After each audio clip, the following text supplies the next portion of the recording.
เส้นทางมุ่งสู่อ่างขาง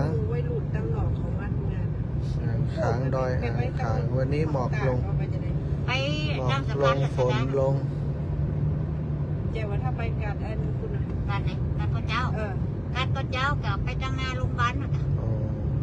ต่อดอยงามขนาดเนอะนาโรงพยาบาลก็ดอยอ่างขางน้อย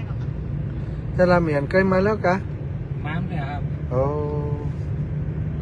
ต่างคนต่างได้ม้าเนาะเคยม้าเนาะนี่ไม่บุญด้วยหรอมีบุญต้องแอมหนักอ่ะดูเนาะฮือหนอเนี่ยใจนี่มาแต่ว่าความรับผิดชอบในใจลึกๆก็คือตัวต้องเฮียนนี่เนาะใจก็กำลังเปิดเทอมใหม่โดยอ่างขางงามเลยเนาะจะลงไอ้เฮียนพิเศษวันนี้ไงที่มันจะติวโรงเรียนเนาะอย่างนี้ติดใจมันติดหนังสืออยู่อาจารย์ใจแต่ว่าการเรียนออนไลน์แต่ว่าการเรียนออนไลน์อีปีจะสอบต่อแฮมก็อ่านหนังสือเตรียมอย่างไว้ให้ข้อพร้อมตลอดถ้าจะสอบใจเปิ่นก็อยู่ที่นี่เปิ่นเปิ้งใจคนนี่มันอะไรเปิ่นมันกับท่านแล้วติไปสอบเนี่ยน่ะน้องบอกกะเจ้าดีว่าไอ้ทกศนั่นน่ะเจ้าน้องบอกให้เปิ่นไปสอบก็เปิ่นออกใจก็เดียวอ๋อเหมือนน้องบอกว่าลองไปยาลูกมันก็ลองไปเพราะมันเป็นนี่เปิ่นเรียนมาพอดีไปถ้าจะไปคือแม่แล้วจะฟังไลน์ถ้าจะพูดจะทักข้อสอบให้กวดติ๊กก็จะมาฟังไลน์น่ะเลยต้องก็เลยปล่อยมันจะมันเดินน้ำบนเท่าได้น้ำนั่นพระจันทร์นะเงาแล้วแต่ว่าสนาครับพ่อเราเห็นยางเราก็ขึ้นเราเปิดเคยอู้กับน้องว่าคนว่า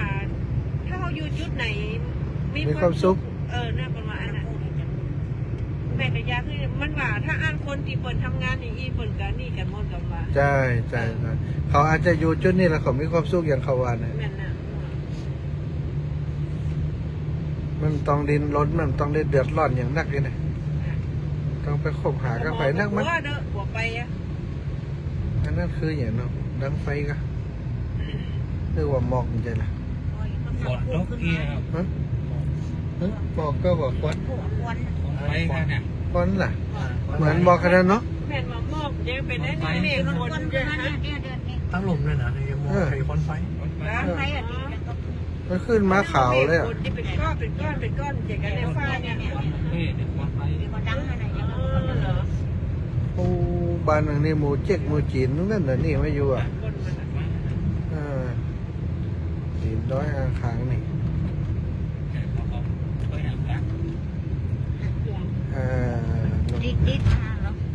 คุ้มดอยหลวงทางนี้รับเสียด้วยฮันนเอาถุงปุกป่ายกานั่นเนี่ยกาเบิร์มาจิ้มเลยให้ยิ่งมอดเกินเนี่ยเขาติดกันไอ้อย่างขนมกันไอ้อย่างข้าวต้มไว้น่ะก็เป็นจองข้าวต้มก็กินแล้วกันเอาที่แม่นึ่งมันอ่ะเก็บ2 ถุงมันกินแม่นี้ท้ามันออกในนี่แหละเฮติกนอกจากลดความอ้วนเนี่ยป่ะต่างเข้ากับ3 ห่อที่ลำเดินหนังรับลำหูต้องไปอยู่ยังสวนยังดีเลยแกดีบอกว่ายังรับนี่ลำเดนี่มันมีอย่างหยาดนะไก่มื้อนะไก่มื้อเนี่ยจะได้เนี่ยจะได้สงบความสุขอ่ะขึ้นรถกับโม่แล้วกันรับอ่ะตื่นมากับโม่อ่ะมันเป็นเวลาได้พักเนี่ยเนาะไว้ในรถนั่นแหละยังโมลีเน็กอยู่รถไหนนะโปพาขึ้นดอยอ่างขางวันนี้ไม่เคยมาสวนส้มนาทีเบิร์ดมากินกาแฟนี่เนาะส้มสวนเด่นจีนี่มันก็แปลงเลย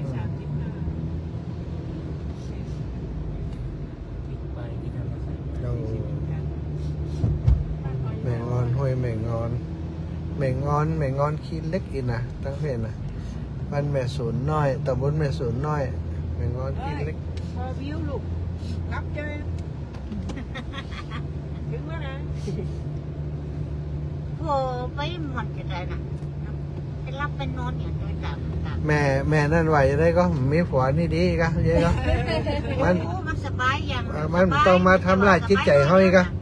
แค่ว่า ตะกี้แกว่าได้หัวน้องเนาะได้ทำลายจิตใจเขาดี แม่เดิมมันตึงโล่งนะว่าความอยู่บ้านนะ ชัวฮะเนี่ยเขากันหล่ำไปจ้ะนี่จะบวชเนี่ยเมียมาเบยกูจะบวชให้เมีย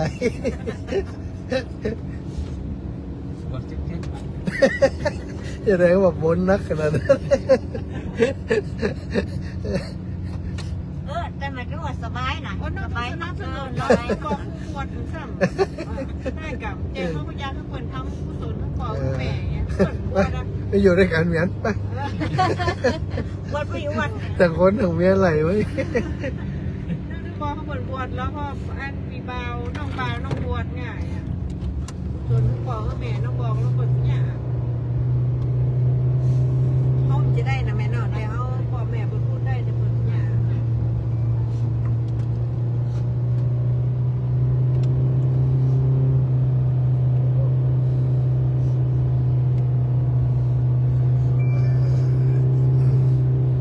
ต้องดันดีหนึ่งแล้วสูงมาก